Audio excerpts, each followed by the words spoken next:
Participation. This is for anybody who wants to talk. You have 5 minutes per person. Melanie will start the timer when you come up, and then just state your name and address for those watching online.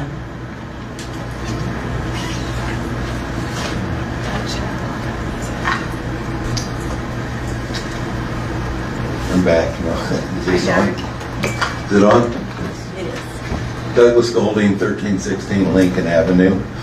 I recently attended the tourism board meeting a couple weeks ago. My vehicle was parked out front of the entry to this building, and somebody sideswiped the whole side. I made a report to the city, or to the police department, and the investigator, when he got back to me, said there's no cameras pointing. So you might be surprised to know that there's no cameras telling you who comes in and out of this building. I think that might be something you want to look at. I don't know where you have cameras pointed, but I would be surprised you don't want to know who's coming in and out. So, old vehicle, I don't have. So I'll live with it. I mean, it's not a, I'm not married to it, so it's not a big deal. It's just, I'm surprised that if you're going to have cameras, you don't have them pointed at places where people would come in and out of the building. Thank you. And I also, I didn't know that, notice that there's a vacant council seat there. I'll just say that I'm disappointed to see it vacant. I'm sorry that there aren't allowances, some kind of time allowance for someone that has to change residencies.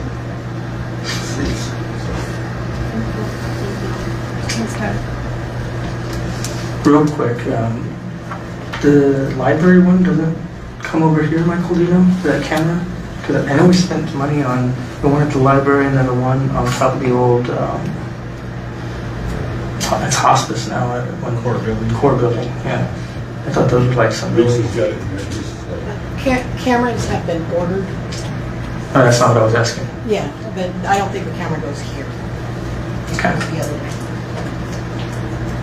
Can you check into that for me? Thank you. Anyone else for citizen participation?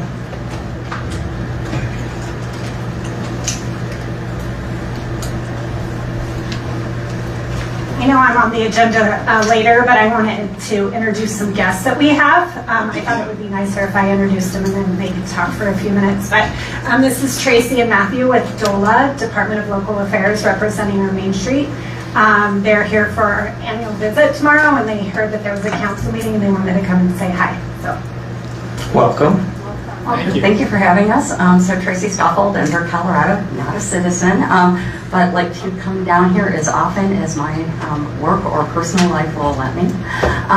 As Pam mentioned, we do get out into our official Main Street communities once a year, and tomorrow is when we'll be meeting with the Main Street Board and kind of touring your downtown, seeing what's going on and seeing how we can help you out.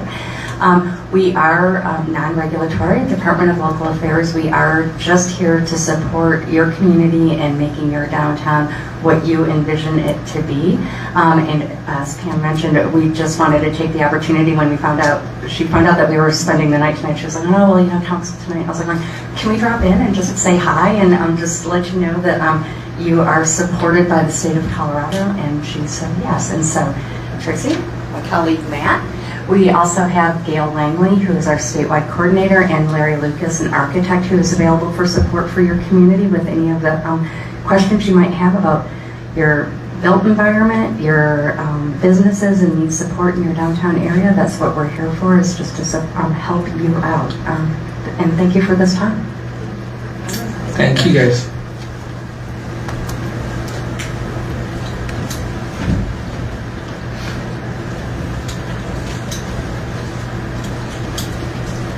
All right, I'm Jeremiah Stoker, and since council decided for me, my address is 511 Grant.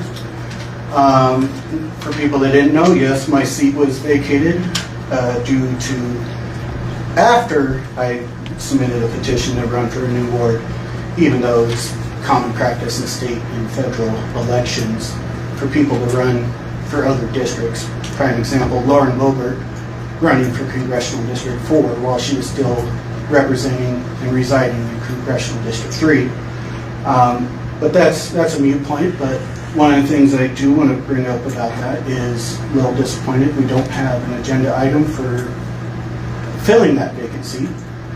Like I had said on Thursday, there's a reminder that it is 30 days to fill the seat.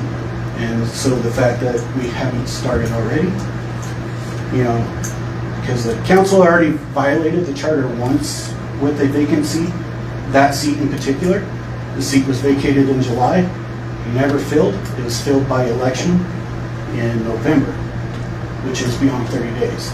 And so again, don't want that same circumstance to happen, so just kind of want to know when plan on filling it. But the main reason I came up here today, and I plan on attending the urban renewal meeting at the end of the month, but this one is a little bit sooner. It has to go with last Thursday urban renewal meeting. They approved to spend over $5,000, including vinyl window coverings, on what was the old Sears building. Now, my issues with this is, for one, there is no application, so this was a project sought out by urban renewal. And urban renewal's policy, you know, pertains to blight, you know, which blight, you know, can be referred to in the state statute. Remediation of blight and safety or public health issues to stimulate the economic vitality and business development. These funds can be used for code improvement, which includes your electrical, plumbing, all your fire issues, you know, sprinklers, fire alarms, fire escapes, additional egress and ingress points, as well as unsafe exterior and interior improvements. And again, this is all part of the urban renewal's policy. Increased commercial tenancy, and it's a necessity to benefit building and the public. And this fund, you know, through application is a reimbursement after owner paid, which my understanding, there's no application or no plans for the owner to front this. This was all urban renewal. Going on to the window coverings in particular, there is a section that says funding may not be used for finishes such as paint, flooring, furniture, blinds, lighting fixtures, or anything that would not qualify for blight or life safety. Now the question I ask is, those windows that are being covered, they're all intact? No cracks or breaks in any of them? So what I want to know is, if we do that for one building, if the other businesses see that go up and decide to put in an application to, you know, urban renewal for the same things, those applications by rules should be denied. So we're kind of setting a precedence here of, hey, this doesn't apply here, but when urban renewal's own policy does state that those things wouldn't qualify. And as long as the windows are intact, I don't see a reason for that to be a blight or safety issue. So I just wanted the council to consider that, and maybe, you know, get in touch with urban renewal prior to the meeting. But, you know, that is, urban renewal is funded by the 1% TIF, and so it should also be the council's due diligence to make sure that those funds are administered properly and to the correct items. So, and that's all I have for now.